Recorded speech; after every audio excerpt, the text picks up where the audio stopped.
Hello, Sunshine Hiya, it's Mrs. Wilbren. and Mrs. Klein, and we're here with your second podcast, you guys, that goes along with Lesson 5, Toward Independence. Remember that guiding question, why was there an American Revolution? We're going to begin with Section 4, all about the Boston Massacre. Right, and the Boston Massacre. Okay, up until this point, guys, it's mostly been, taxes and boycotts, protests. Things have been peaceful. Peaceful, definitely not violent yet at all. Yeah. So the Boston Massacre is going to change all of that. So here we go. On the same day that Parliament repealed most of the Townshend duties, a fight broke out between soldiers and colonists in Boston. When the dust cleared, 5 Bostonians were dead and others in the crowd were injured. Patriots called this incident the Boston Massacre. A massacre, you guys, is the killing of defenseless people. What really happened was a small riot. Yeah.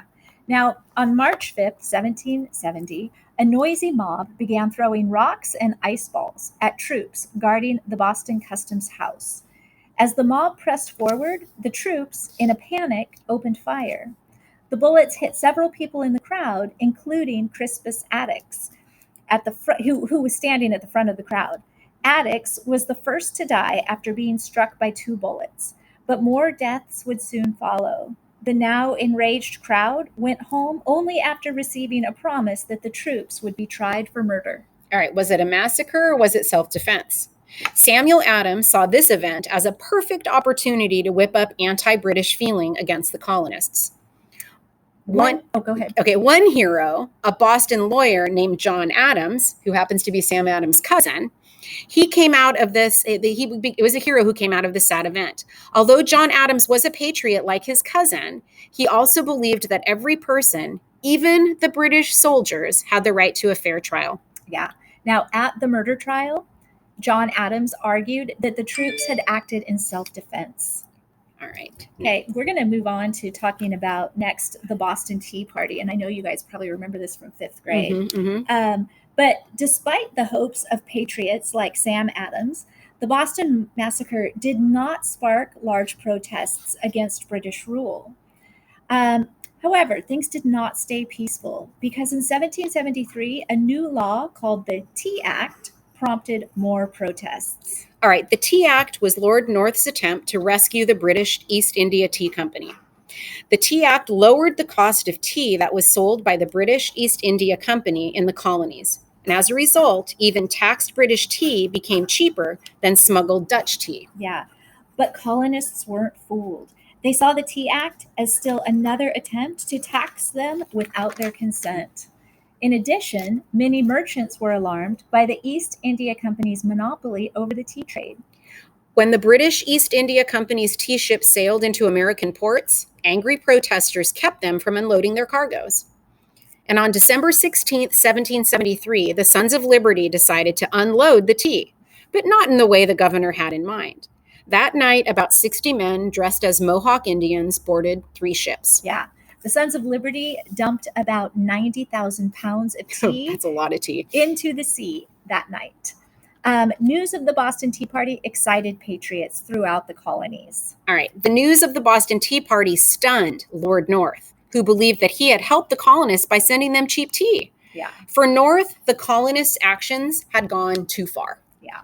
Now, in 1774, Great Britain's anger led Parliament to pass a new series of laws that were so harsh that many colonists called them intolerable or unacceptable. Throughout the colonies, they became known as the Intolerable Acts. The Intolerable Acts were designed to punish Massachusetts for the Boston Tea Party. A few British leaders worried that the Intolerable Acts might push the colonies into rebellion, but George III was sure that they would force the colonists to give in to British authority. Oh, because that always works. It always works. It's going to be really hard. Yeah, put that thumb on you. In fact, the Intolerable Acts did not force the colonists to give in. Boston patriots declared they would abandon their city to flames before paying a penny for the lost tea. All right, now it's not Boston by themselves, you guys. In Virginia, lawmakers drafted a resolution in support of Massachusetts. The Virginians also called for a Congress or meeting of delegates from all of the colonies. The purpose of the Congress would be to find a peaceful solution to the conflicts with Great Britain. Yeah. Now, not all Americans agreed with this plan. In every colony, there were loyalists who thought that the Bostonians had gone too far and should pay for the tea. Now, remember, those loyalists are loyal to the British government. Yes. Okay, all right. Now, in 1774, some 50 leaders from 12 colonies meet in Philadelphia. The meeting brought together delegates from most of the British colonies on the North American continent, so it was called the First Continental Congress. Now, in spite of their differences, the delegates agreed to send a respectful message to King George. Now, this was decided at that First Continental Congress, you guys. The message urged the king to consider their complaints and to recognize their rights. Yeah.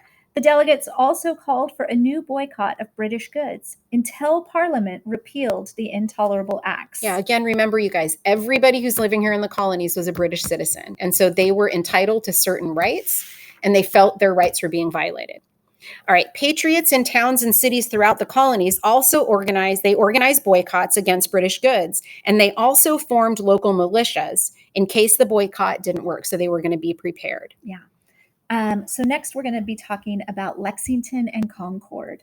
And King George had made many mistakes in his decisions about the colonies, which the First Continental Congress listed out in their message to the king. However, rather than consider the colonists' complaints, King George refused to even answer their message. All right. Now, in April 1775, a spy told General Gage that the colonists were hiding a large supply of gunpowder and weapons in the nearby village of Concord. General Gage, you guys, who's the head general of the British here in America at this time, Gage decided to strike at once. He's going to go get those weapons and things. Yeah. But the colonists had their own spies.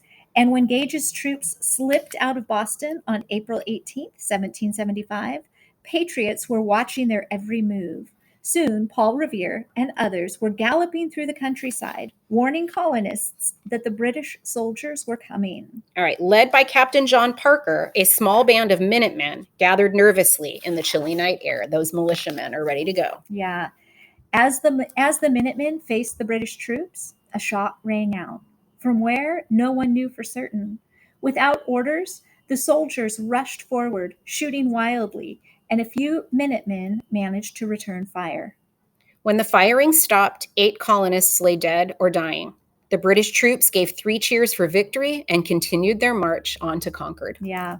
Now, the next section, we're going to keep talking about this battle because it's not over yet. Nope. By breakfast time, the British were in Concord, searching for gunpowder and weapons. However, the colonists had hidden them. The British expected the Americans to break and run, but to their surprise, the Minutemen stood their ground and fired back. Soon it was the Redcoats who were running away in panic. The retreat back to Boston was a nightmare for the British because thousands of armed and angry Minutemen lined their route, shooting at every redcoat they saw. A British officer described what it was like to face the colonists' fury that day. Whoever looks upon them as an irregular mob, the officer said, will find himself much mistaken. Yeah. At Lexington and Concord, Americans proved they were not only willing to fight for their rights, they were also willing to die for them. All right, so let's review a little bit, you guys. That tensions in Boston erupted into violence in 1770 when British troops fired into a crowd of colonists in what became known as the Boston Massacre. Yeah. Now, the Boston Tea Party and the Intolerable Acts, just to review that as well, when patriots protested a new tax on tea by throwing tea into the Boston Harbor in 1773, Great Britain responded by passing the Intolerable Acts to force the colonies to give in to British authority. Patriots responded by forming the First Continental Congress and organizing colonial militias. All right, you guys. Now, fighting between patriots and British troops at Lexington and Concord in 1775 showed that the colonists would not only fight for their rights, but they were willing to die for them as well, you guys. And so begins, why did we start fighting the Revolutionary War? We've got some good reasons for why it is the Americans decide it's time to take up arms. Yep. Fight for their rights. All right, guys, I'll catch you later. All right, signing off.